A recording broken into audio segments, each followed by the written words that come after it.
Un pasaje bastante particular en muchas formas, porque siempre hemos malinterpretado este pasaje.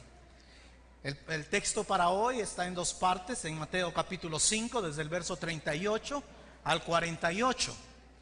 Y dice la palabra del Señor así: ustedes han oído que se dijo, ojo por ojo y diente por diente. Pero yo les digo, no resistan al que les haga mal. Si alguien te da una bofetada en la mejilla derecha, vuélvele también la otra. Si alguien te pone pleito para quitarte la capa, déjale también la camisa. Si alguien te obliga a llevarle la carga 1 kilómetro, llévasela 2. Al que te pida, dale, y al que quiera tomar de ti prestado, no le vuelvas la espalda. Yo he llamado este sermón: vivir en la gracia es superior a vivir en la ley. ¿Qué es esto de vivir en la gracia? Hace unas semanas en algunas redes, plataformas de las redes sociales, salió un video. Este pastor que está en Guatemala, y había otro hombre que sale y le da unos latigazos así. Quiero decirte de primera y de entrada, el texto no está hablando de este tipo de cosas. Esta es una mala interpretación del texto que vamos a ver, ¿ok? Y cuando nosotros leemos en el capítulo 5, en el verso 39, no resistan al que les haga mal. No resistan al que les haga mal. Esa es la clave de este primer texto. Ahora, ¿cuál era el problema con los fariseos y con los escribas y los maestros de la ley? El mayor problema era de que ellos habían tergiversado el uso de la ley. Éxodo capítulo 21, en el verso 24, la ley dice: ojo por ojo, diente por diente, mano por mano, pie por pie, muerte por muerte. Pero el contexto de Éxodo es acerca de la ley civil. Es decir, el propósito de Dios al dar la ley civil en el libro de Éxodo es de que se haga justicia proporcional a la falta. Quiero que entienda eso. Justicia proporcional a la falta. Dios ha establecido jueces y situaciones en el asunto civil, y ellos están tratando de hacer justicia, no un castigo por la falta. Entonces, este es el límite. Como Éxodo 21 sería el límite. El límite de esta falta es ojo por ojo, diente por diente. ¿Ok? No es una simple referencia legalista que los judíos estaban teniendo, especialmente los fariseos. Y entonces Jesús llega aquí al verso 39, dice: ustedes han tomado este elemento de la ley civil y lo han aplicado a un elemento relacional entre el prójimo y ustedes. Ahora puede entonces entender cómo ellos tergiversaban la ley a su manera. Y dice en el verso 39, dice: pagando bien por mal, ¿no es verdad? Dice: no resistan al que les haga mal. Realmente el propósito de Dios es que nosotros respondamos bien por mal. Gálatas 6, verso 9 y 10 dice: no nos cansemos de hacer el bien, porque a su debido tiempo cosecharemos si no nos damos por vencidos. Por lo tanto, siempre que tengamos la oportunidad, hagamos bien a todos, y en especial a los de la familia de la fe. Es decir, Jesús demanda que nosotros respondamos bien por mal. Ahora tenemos 4 ejemplos aquí. Y el primer ejemplo es: si alguien te pega en la una mejilla, muestra la otra lado de la mejilla. Ahora, esta es una figura de lenguaje del pueblo judío en ese momento. Normalmente cuando alguien te insultaba, era como que te peguen en la una mejilla. ¿Ok? Entonces el principio es: si alguien te insulta, no respondas con insulto al mismo nivel. ¿Ok? No respondas con el insulto al mismo nivel. Por eso es que no está utilizando Jesús como, por ejemplo, decir si alguien te da un puñete, ¿sí? Porque la figura del lenguaje en el momento de que Jesús está diciendo eso es un insulto. Entonces, cuando alguien te insultaba, era como que te hubiera dado una bofetada en la una mejilla. Y Jesús dice: ustedes no respondan de la misma forma. Pero luego Jesús utiliza un segundo ejemplo. Dice, si alguien te quiere quitar la capa, dale también la camisa.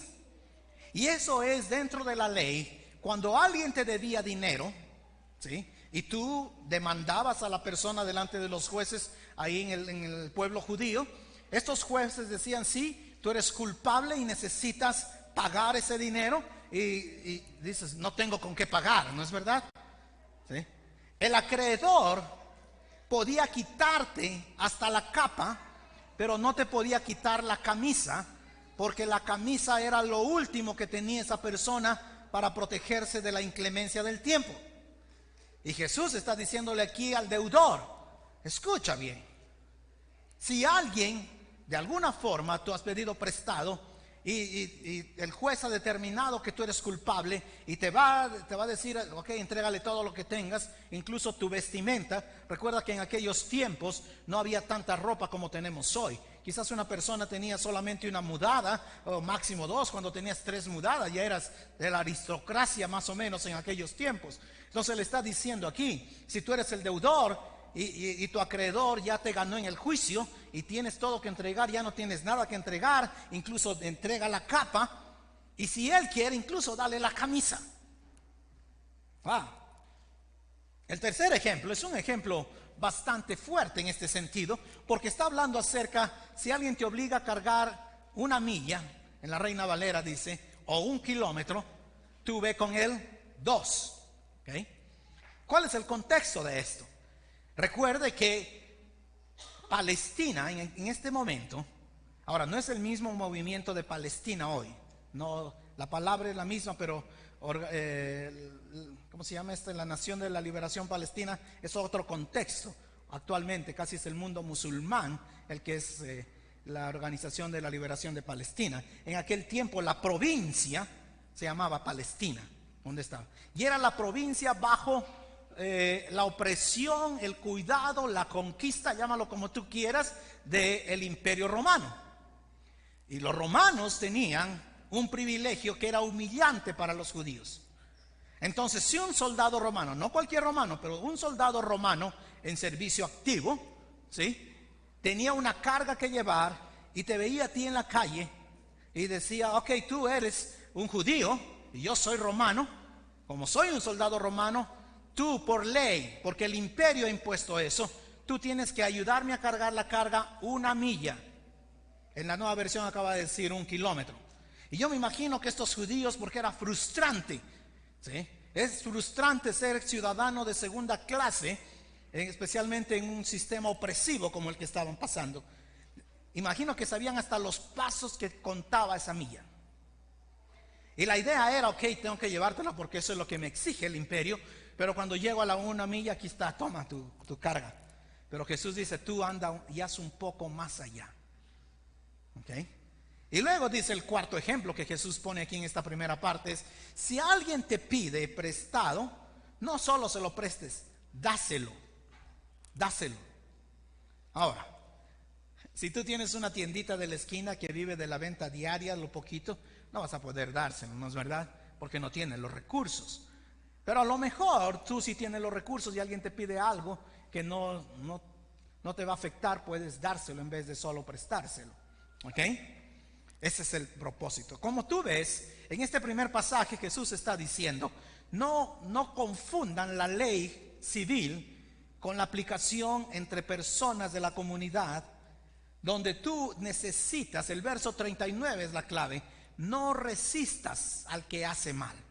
No resistas al que hace mal. Es decir, existe el propósito de que siempre hagamos bien. Ahora te voy a decir 3 cosas que el pasaje no enseña, porque también hemos visto en la comunidad, en la cultura, en la sociedad, una tergiversación del pasaje. Y la primera cosa que yo creo que el pasaje no enseña es que tú tienes que permitir ataque físico en tu vida. No está enseñando eso el pasaje. No está diciendo si alguien va y va a golpear a tu familia o te golpea a ti, ok, tú eres cristiano, aguanta nomás. Eso no enseña el pasaje. La Biblia apoya autodefensa, ¿sí?, en defensa propia. ¿Okay? ¿Tú recuerdas cuando fueron a arrestar a Jesús? Jesús ya van ahí al huerto del Getsemaní iban a tomar a Jesús. Y Pedro, ¿qué tenía? Tenía una espada. Y no solamente quería cortarle la oreja a Malco, quería volarle la cabeza. Sí, no es que, bueno. ¿Sí? O sea, la Biblia respalda autodefensa. En aquel tiempo habían muchos ladrones en los caminos y la situación era muy difícil. Y muchos de ellos andaban con espada y con cuchillo para protegerse. Entonces el pasaje no enseña que si alguien te ataca físicamente tú necesitas, bueno, soy cristiano, de nomás. No, eso no enseña el pasaje. Si alguien interpreta este pasaje de esa forma, lo ha interpretado mal. La segunda cosa que el pasaje no enseña es que maldad no debe ser resistida. Maldad tiene que ser resistida. ¿Sí? Cristianos buscamos y debemos luchar por la justicia. Absolutamente. ¿Sí? Cuando hay tráfico humano, cuando hay trata de blancas, cuando hay personas que extorsionan, maldad tiene que ser resistida. Cristianos debemos promulgar justicia. ¿Sí? Alguien necesita promulgar justicia. Mucho cuidado, porque en nuestra cultura alguien viene, ofende, y después de que ofende, entonces, bueno, yo estoy arrepentido, entonces no pasa nada, ya después se arregla. A veces nuestra cultura tiene ese sentido. Y la tercera cosa que este pasaje no enseña es: hay lugar para castigo en la sociedad. Hay lugar para castigo. Si tú has cometido una falta en el asunto penal o civil, ¿okay?, y has pasado por un proceso judicial justo y correcto, necesitas enfrentar justicia y hay castigo para eso.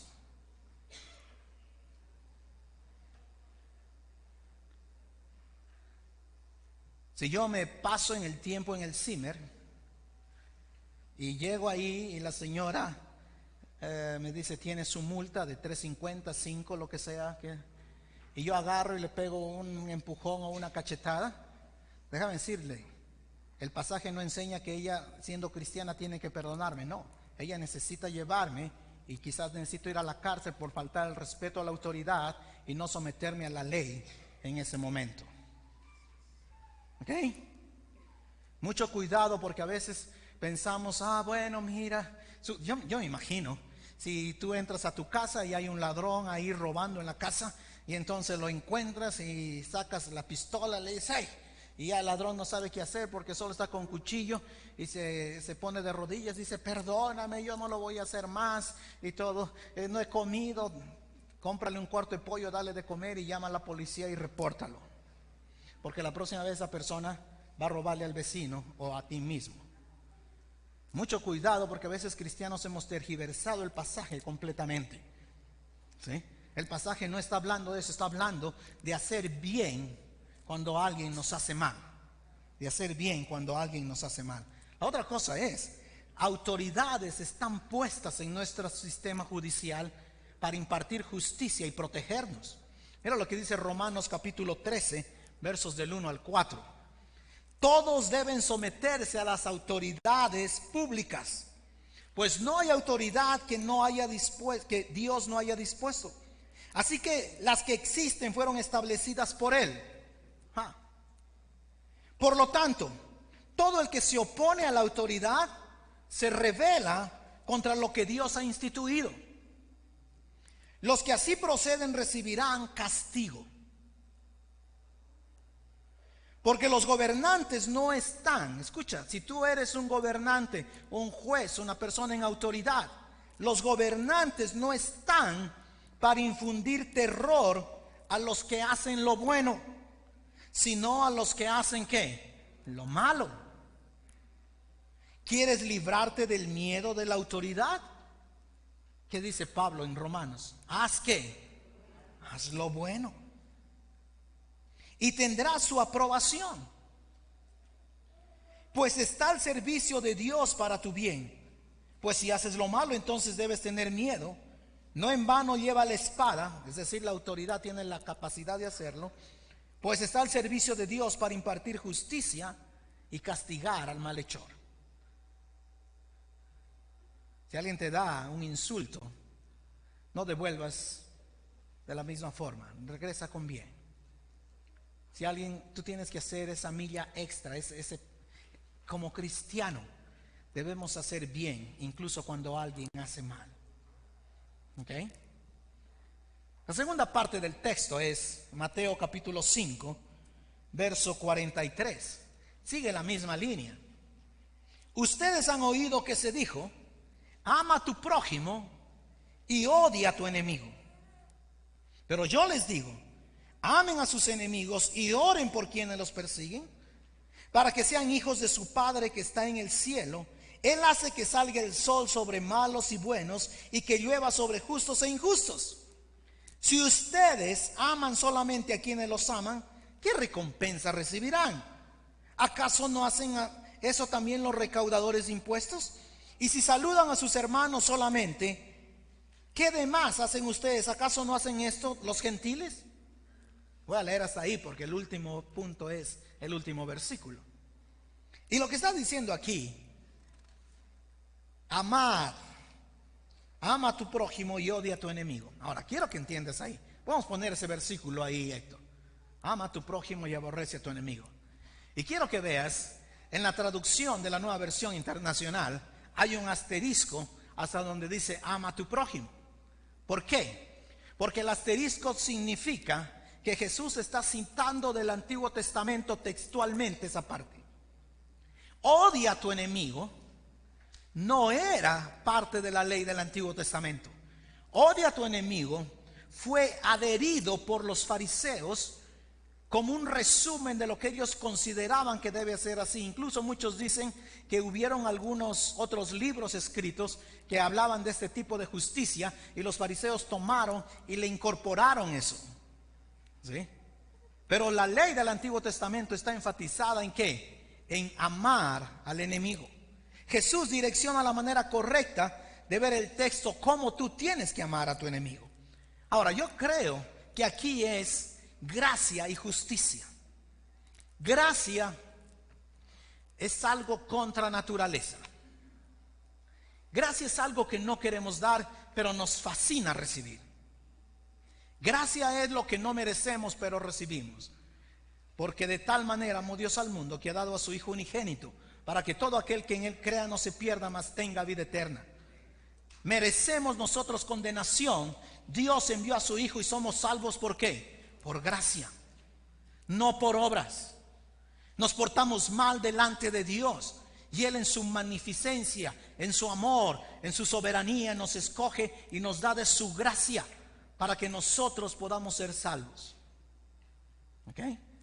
Y aquí pone dos elementos: gracia y justicia. ¿Sí? Gracia y justicia.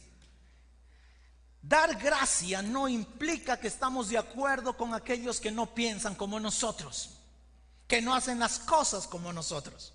Hay que tener mucho cuidado. En el mundo hay muchas cosas actualmente, y siempre han habido, que cristianismo no aprueba, pero no significa que debemos de andar condenando y persiguiendo a muchas personas que no piensan como nosotros. En cierta forma, gracia es aquello que el mundo no tiene y que la iglesia tenemos, y que el mundo está sediento de gracia. Está sediento de gracia.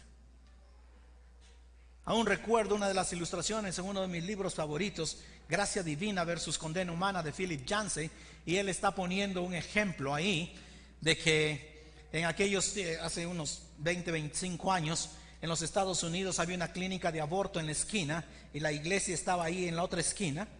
Y un día de invierno que hacía mucho frío, toda esa gente que estaba apoyando el movimiento de aborto estaba gritando a favor del aborto y gritando contra los valores cristianos. Dice que el pastor se puso a ver ahí y dijo: wow, esa gente está gritando desde la mañana ahí contra nosotros y apoyando algo que nosotros no apoyamos, que es aborto. Y el pastor le dice a la secretaria, dice: consigue 2 cajas de donas, dice, y prepara 2 jarras de café. Y dice que la secretaria fue y preparó el café y compró las donas, dijo: ¿está todo listo?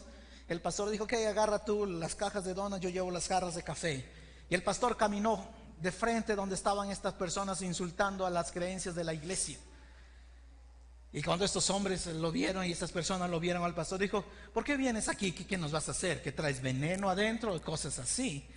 Dijo: no, Dijo, ustedes y nosotros no vamos a creer igual, no vamos a pensar igual. Nuestros valores son diferentes. Pero mientras pasa eso, en este frío del invierno, tómense una tacita de café con una dona. Gracia es eso. Gracia es eso.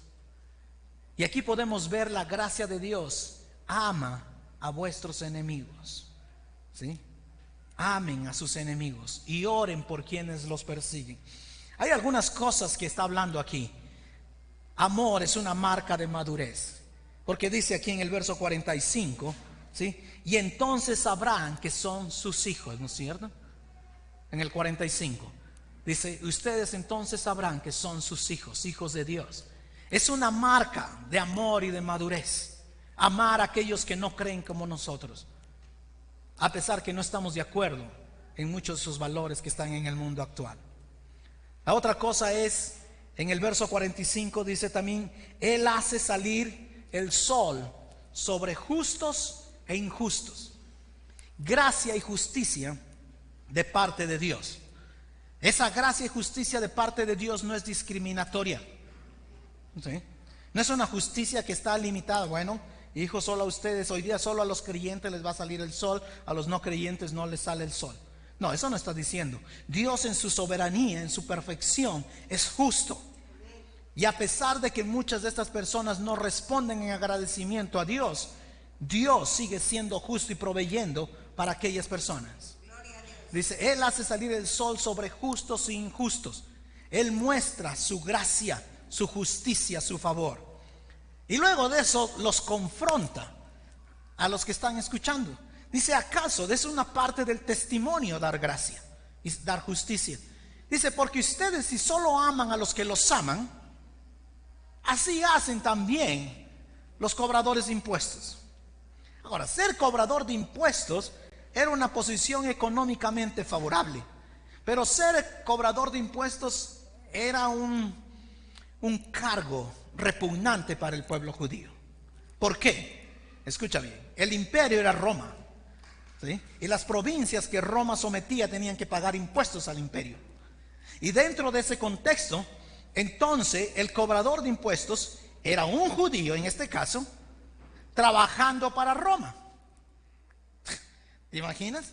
Si hubiera un imperio aquí y nosotros tenemos que un ecuatoriano pagarle los impuestos al ecuatoriano que trabaja para el imperio. Pero no solo eso hacía el cobrador de impuestos. El cobrador de impuestos, su salario era incrementar el precio y ahí estaba la ganancia. Entonces, si tenía que pagar $50 mensuales de impuestos, el cobrador podía poner 75 y pagaba los 50 al imperio y los 25 se quedaba con él. ¿Recuerdas cuando Mateo se convirtió?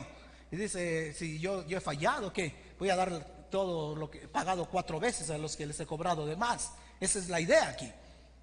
Y entonces Jesús los baja del pedestal a estos discípulos y a estos fariseos que están escuchando y los pone y le dice, escucha bien, porque si ustedes solo aman a los que los aman, ustedes no hacen más que lo que que los cobradores de impuestos. La expectativa de Jesús es superior. Ese ha sido el tema durante el Sermón del Monte.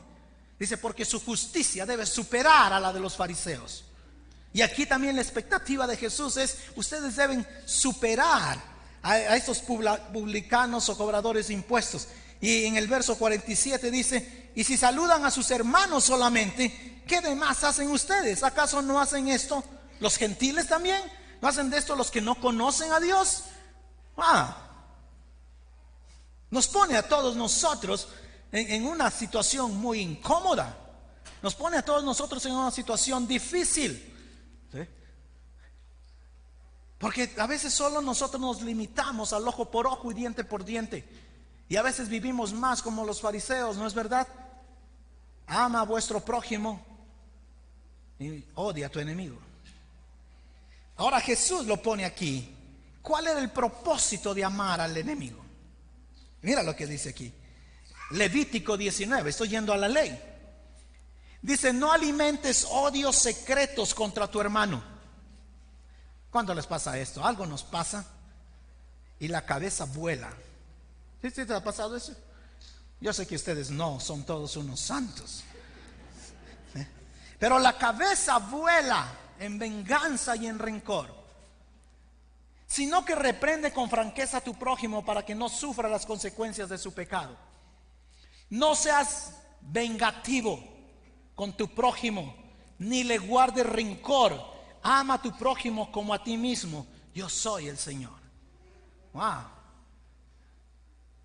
Esto es súper incómodo dentro del cristianismo. Esto es súper difícil porque mi sangre clama por venganza, ¿no es verdad? Yo quiero venganza. Mira lo que dice incluso en el libro de Éxodo. Si encuentras un toro o un asno perdido, devuélvelo, aunque sea de tu enemigo. Si ves un asno caído bajo el peso de su carga, no lo dejes así. Ayúdalo, aunque sea de tu enemigo. Wow. Jesús nos pone en una situación muy incómoda. Jesús nos lleva a una situación bien difícil. Jesús no nos da palmas. Ay, qué bien, tú tienes razón. Te casaste con este hombre o con esta mujer horrible. Tienes razón, no le hables. ¿Sí? Si te fue infiel él o ella, tú también sé infiel. Si te dijo una mala palabra, tú responde con 2. Si no te habla, tírale la comida en la mesa. Jesús te pone en una situación incómoda. ¿Cuál es el desafío? Versículo 48, Mateo 5, 48. Por tanto, sean perfectos, así como su Padre Celestial es perfecto. Y no está hablando de que no tenemos errores. No está hablando de que no tenemos fallas. Lo que está hablando es la palabra teleios. Es ser completos, es ser maduros en Él. Saber que necesitamos de su gracia y su favor para vivir en plenitud. Saber que pasamos por situaciones difíciles y solo Él nos puede levantar. Saber que sin Él no somos nada. Que en Él recibimos la gracia, el perdón. Posicionalmente en Cristo somos perfectos. En nuestra realidad somos llenos de fallas y errores. ¿Sí? Y dice, y nosotros debemos, la meta es Jesús, es Dios. Amor, gozo, paz, paciencia, benignidad, bondad, templanza, mansedumbre. Contra tales cosas no hay ley. Wow. Esa es la meta. Esa es la meta. Y aquí está diciendo, este es el desafío. Ok, Dios, entonces, ¿qué debo hacer? Reconocer tu incapacidad de esta perfección y poder venir en arrepentimiento y por fe a dejar que Él te transforme y te socorra para no responder ojo por ojo y diente por diente, para que no responder que ama a tu prójimo y odia a tu enemigo, porque las demandas de Jesús y de cristianismo son diferentes. En Él nosotros podemos recibir la muestra más grande de gracia, porque por nuestros pecados fue crucificado y a pesar de eso murió y nos sigue amando. A pesar de que merecemos el infierno, nos sigue dando su gracia para perdonarnos y levantarnos.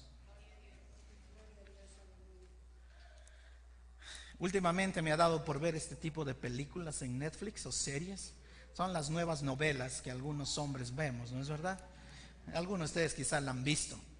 Se llama The Night Falls, es los caballeros caídos, la caída de los caballeros. Habla de los templarios, un grupo católico en, no sé, siglo XII por ahí, siglo XIII. Y ocurre que yo estaba viendo esta serie. Algunos de ustedes decir, ¿qué pastor para pecador viendo esa serie? ¿Sí? Pero seguramente tú has visto toditas y no. Escucha bien. Y entonces este es en Francia. Los que han visto saben lo que estoy hablando, ¿no es cierto? Esta serie es en Francia. Y el rey de Francia comete un montón de atrocidades. Increíble, torturas, incluso mata a su propia esposa. Es horrible la cosa que empieza a hacer porque lucha con todas estas cosas internas. Ocurre que ya está casi al final y me da ganas de saltarme al último capítulo, pero ya llego al último capítulo. Y entonces estoy yo, ¿cómo va a morir el rey de Francia? Porque toda novela, toda película tiene un bueno y un malo, ¿no es verdad? Y el punto es, ¿cómo va a morir el malo? Y en mi mente estoy diciendo, este torturó, mató a su esposa, no fue leal a sus hijos. Todo se me viene en la cabeza. De ley, cuando muere en la trama de la serie, tienen que sacarle los ojos, sacarle el corazón y clavarlo así, ¿no es cierto? Y ocurre que llega el último capítulo y los últimos 5 minutos de toda la serie, y el bueno lo mata de un espadazo nada más. Y yo estoy pensando, qué tonta esta serie.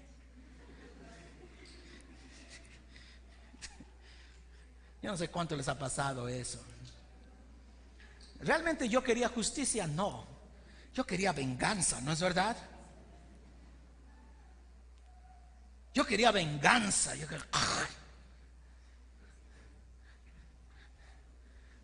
Si este hizo eso, tú tienes que hacerle el doble.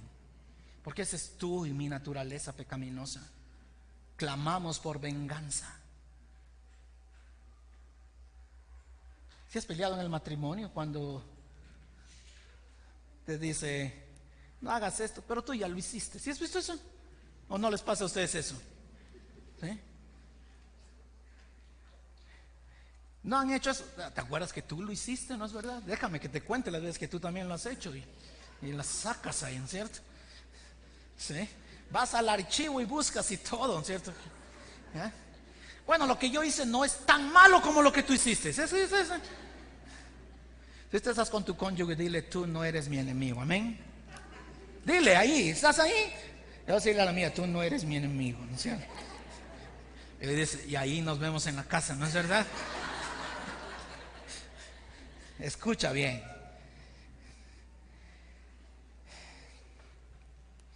Yo creo que la invitación de Jesús en estos pasajes es que seamos dadores de gracia.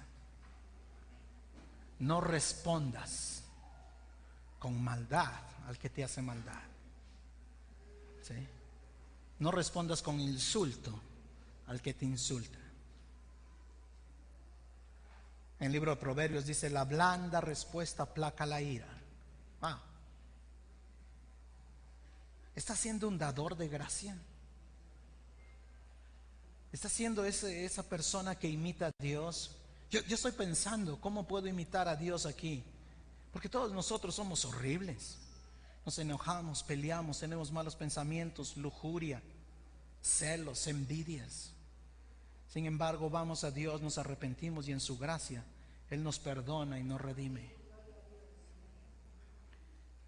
Él no nos paga conforme a nuestros pecados, dice la Escritura en el Salmo. Sé un dador de gracia. Ojo por ojo, diente por diente, no es el propósito. ¿Sí? Ama a tu prójimo y odia a tu enemigo, no es el propósito. Bendecid a los que os maldicen, haced bien a los que os aborrecen. Dios y Jesús en este caso, en el Sermón del Monte, nos pone en una situación bien incómoda, pero una situación que nos va a traer grandes bendiciones porque somos diferentes. Amén. Porque somos diferentes. Que Dios te ayude y que Dios me ayude a mí a no responder ojo por ojo y diente por diente. Que Dios me ayude a orar por aquellos que nos maldicen y hacer bien a los que os aborrecen. Señor, esta mañana venimos delante tuyo. Reconocemos nuestra incapacidad, nuestra carnalidad, nuestra pecaminosidad. ¿Cuántas veces, Señor, clamamos por venganza antes que por justicia? Y Señor, mi Dios, yo quiero que solo en el poder de tu Espíritu tú nos inundes, nos transformes, nos cambies para poder responder en amor a nuestros enemigos. Si alguien nos insulta, no responder con insulto. Si alguien nos quita la capa, también darle la camisa. Si alguien quiere que llevemos 1 milla, llevar 2. Si alguien nos pida prestado, si podemos darle sin que nos regrese, Gracias a Dios. Señor, ayúdanos a ser maduros y completos en ti, porque solo en ti podemos serlo. Tú eres un Dios de gracia, de amor, de paciencia con nosotros. Salva nuestras vidas, salva nuestros matrimonios y ayúdanos a vivir para ti. En el nombre de Jesús oramos.